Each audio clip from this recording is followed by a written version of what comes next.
Hi friends, कैसे हैं आप लोग। आशा करता हूं कि आप अच्छे होंगे और आपकी पढ़ाई लिखाई बहुत अच्छे ढंग से चल रही होंगी। देखिए, आज हम क्लास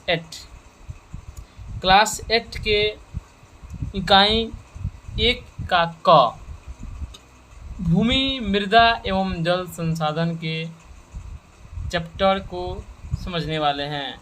लिख लीजिए, बुक है हमारी दुनिया भाग 3 कक्षा 8। ठीक है, आइए हम इसमें क्वेश्चन जो है बहुवैकल्पिक प्रश्न है, इसको समझ लेते हैं। पहले देखिए,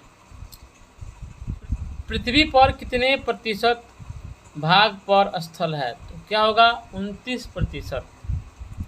2 में विश्व में सघन जनसंख्या कहाँ मिलती है? मैदानों में, क्योंकि पहाड़ पे उतना लोग नहीं रहते हैं, पठारों पे उतना लोग नहीं रहते हैं और मरुस्थल में भी उतना लोग नहीं रहते हैं। जितना लोग कहाँ रहते हैं? मैदानों में रहते हैं, यानी समतली भागों में रहते हैं। भारत में भूमि उपयोग संबंधी आंकड़े कौन रखता है? यानी पूरा भूमि का बायोडाटा कौन रखता है? तो भू राजस्व विभाग रखता है। कौन रखता है? भू राजस्व विभाग रखता है। भूमि उपयोग के कुल कितने प्रमुख वर्ग है? 5 गो प्रमुख वर्ग है भूमि उपयोग का। ठीक है, मृदा में कुल कितने स्तर पाए जाते हैं? तो मृदा में कुल कितने स्तर पाए जाते हैं? 4 स्तर पाए जाते हैं। हम इसको क्वेश्चन के माध्यम से एक एक बात को आसानी से समझने का प्रयास करेंगे। ठीक है, तब तक आप इसमें देख लीजिए। समोच्च रेखीय खेती करना किसका उपाय है? तो मृदा अपरदन को, मृदा के कटाव को रोकने का एक तरीका है। कौन सा? तो समोच्च रेखीय खेती करना। ठीक है, रासायनिक दृष्टि से जल किसका संयोजन है? तो हाइड्रोजन एवं ऑक्सीजन का आप पढ़ चुके हैं। इनमें कौन सा महासागर नहीं है? तो अंटार्कटिक क्या है? महासागर नहीं है। आर्कटिक, प्रशांत और हिंद क्या है? महासागर है, जबकि अंटार्कटिक क्या है? महासागर नहीं है। अब आइए नेक्स्ट पेज के साथ देखिए, इसमें हमने फिल कर दिया है। देखिए, मृदा में जीवों के सड़े गले अवशेष को क्या कहते हैं?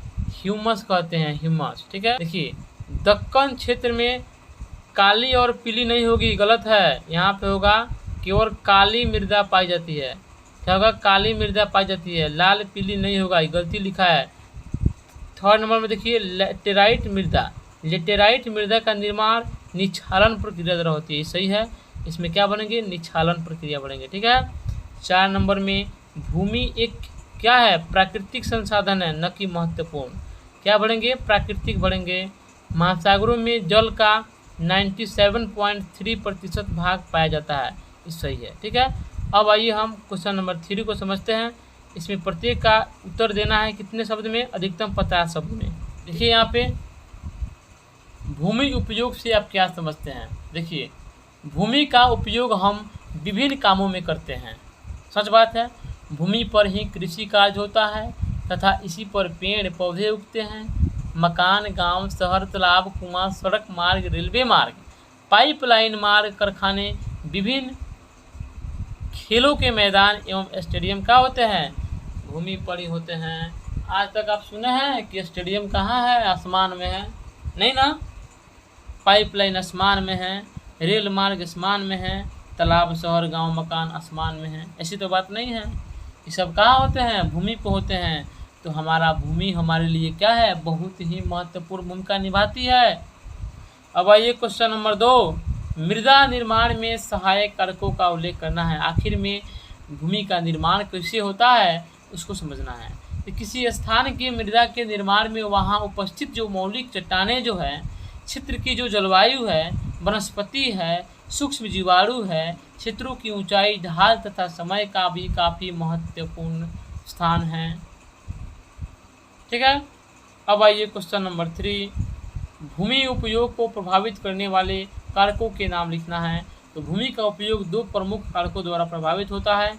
एक में क्या है? प्राकृतिक कारक है और दूसरा में क्या है? मानवीय कारक है। ठीक है, अब देखते हैं कि प्राकृतिक कारक आखिर में हमारे लिए प्रभावी कारकों में एक कैसे है। देखिए, स्थल रूप में विभिन्नता, मृदा की विशेषता, खनिजों की उपस्थिति, जलवायु एवं जल संबंधी विशेषताएं इत्यादि जैसे प्राकृतिक कारक भूमि के उपयोग में परिवर्तन ला सकते हैं या ला देते हैं। ठीक है। मानवीय कारक देखिए, तकनीकी ज्ञान में वृद्धि, श्रमिकों की उपलब्धता। ऋतु क्षरण से क्या अभिप्राय है या क्या समझते हैं? जब चट्टानें समय के साथ टूटकर अपने ही स्थान पर टुकड़ों या कणों के रूप में बिखरने लगती है तो क्या है, इस प्रक्रिया को अपक्षय या ऋतु क्षरण कहते हैं। समझ गए? जब समय के साथ समय जैसे जैसे बीतेगा वैसे वैसे क्या होगी, चट्टानें टूटेगी, कणों के रूप में बिखरेगी, वही क्या है, ऋतु क्षरण का एक अभिप्राय है। ठीक है।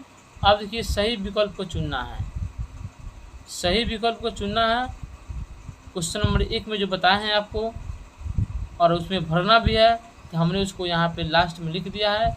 आप इसका स्क्रीनशॉट ले सकते हैं या वीडियो को रोक करके आप इसको लिख सकते हैं। ठीक है।